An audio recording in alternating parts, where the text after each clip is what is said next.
Al-Quran sama Pancasila baik mana? Sama baiknya. Sama baiknya dasarnya apa? Pancasila buatan manusia, Al-Quran buatan Tuhan. Karena Pancasila cocok dengan Al-Quran. Lah cocok dengan Al-Quran artinya kan merujuk ke Al-Quran. Iya. Meniru Al-Quran. Berarti baik Quran apa baik Pancasila? Ya sama baiknya. Al-Quran kan? Ini kalau jenengan ditanya seperti itu jangan dijawab. Karena apa? Kalau membandingkan Pancasila dengan Al-Quran, itu adalah perbandingan yang tidak sebanding. Saya ulangi, membandingkan Pancasila dengan Al-Quran itu perbandingan yang tidak sebanding. Kalau mau membandingkan Al-Quran itu dengan Injil, dengan Taurat, dengan Zabur. Terus Pancasila dibandingkan dengan apa? Dengan yang tadi dilaksanakan oleh Nabi, yaitu Piagam Madinah. Piagam Madinah itu adalah kesepakatan antara Muslim, Nasrani, Yahudi yang disepakati bersama sehingga bisa hidup berdampingan. Di sana ada 47 pasal. Dalam Piagam Madinah itu isinya 47 pasal. Itu mengatur hubungan Muslim dengan Muslim, Muslim dengan Nasrani, Muslim dengan Yahudi. Kalau di Indonesia kesepakatannya bentuknya apa? Pancasila, mengatur Muslim dengan Nasrani, dengan Buddha, Hindu, Konghucu dan lain sebagainya, sehingga bisa diterima. Sehingga Pancasila ini kalau mereka berangkatnya Pancasila itu tidak sesuai syariat. Syariat itu diasumsikan adalah Al-Quran atau ayat-ayat Al-Quran, maka jenengan semua harus mengganti Pancasila. Jadi Pancasila sila pertama apa? Lengkapnya apa? Ketuhanan yang Maha Esa. Tak ganti Pak. Saya menggunakan kata Kul huwallahu ahad. Kul katakanlah huwallah, dia itu Allah, hu ahad yang Maha Esa. Sama enggak? Sama kan? Sama. Terus sila keduanya. Sila kedua apa nih? Hafal enggak orang nih?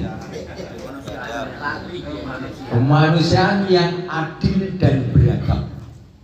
Beradab itu tidak menuruti hawa nafsu. Contohnya pemerkosaan itu perbuatan biadab. Kalau beradab itu tidak menuruti hawa nafsu. Sehingga saya menggunakan kalimat fala tattabi'ul hawa an-tabi'u.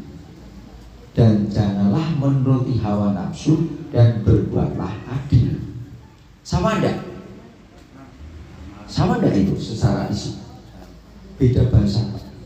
Kemudian yang ketiga, apa lagi? Persatuan Indonesia. Kenapa ada Persatuan Indonesia? Saya menggunakan kalimat lita'arafu wa jamalakum sunuka wa qabala lita'arafu, dan kalian kujadikan bersuku-suku, berbangsa-bangsa, agar di antara kalian saling kenal mengenal. Persatuan. Yang keempat, kerakyatan bla bla bla bla bla bla, intinya musyawarah mufakat. Jangan nanti lihat di surat Asy-Syura ayat 38, wa amruhum syura bainahum, dan semua urusan mereka diselesaikan secara musyawarah di antara mereka. Podo kan? Podo. Jadi dan selanjutnya, jadi ketika di sini ada kalimat 5 berbahasa Arab, di sini ada kalimat 5 berbahasa Indonesia. Kemudian kalau ditanya kira-kira yang dulu yang kanan atau yang kiri, yang saya sebutkan huwallahu ahad, fala tattabi'u la antaqilu wa jangan sumpah wa ta'rafu, yang sini ketuhanan yang Maha Esa, kemanusiaan yang adil dan beradab. Kira-kira duluan mana? Duluan yang ini atau duluan yang ini? Duluan yang Arab atau duluan yang bahasa Indonesia? Arab. Alasannya kenapa Pak? Kenapa Mbak? Alasannya yang kanan kenapa? Kok duluan Arab?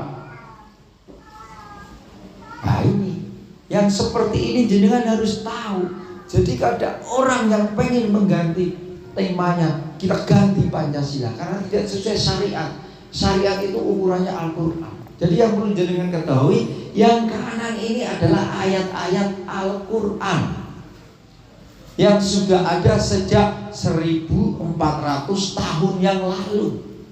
Yang ini adalah kesepakatan yang dibuat sejak tahun 1945. Sudah pasti ini ngadopsi fotokopi dari Al-Quran. Artinya apa? Kalau mereka hanya menerima hukum Tuhan, hanya diasumsikan atau disimpulkan itu harus Al-Quran, ini Pancasila adalah kesepakatan yang bisa diterima oleh semua pihak berdasarkan ayat Al-Quran, ngambil dari Al-Quran. Jadi kalau kemudian ditanya Pancasila sesuai syariat atau bukan, jawabannya adalah sesuai. Karena isi Pancasila adalah ngambil ayat-ayat Al-Quran sebagaimana ngambilnya Piagam Madinah, ngambil dari ayat-ayat Al-Quran yang bisa diterima oleh di sana oleh Muslim, Nasrani dan Yahudi. Kalau di Indonesia ngambil ayat-ayat Al-Quran yang bisa diterima oleh Islam, Kristen, Katolik, Buddha, Hindu, Konghucu. Sampai di sini bisa dipahami Pak ya. Nek rodo angel sesuk tak renenehan.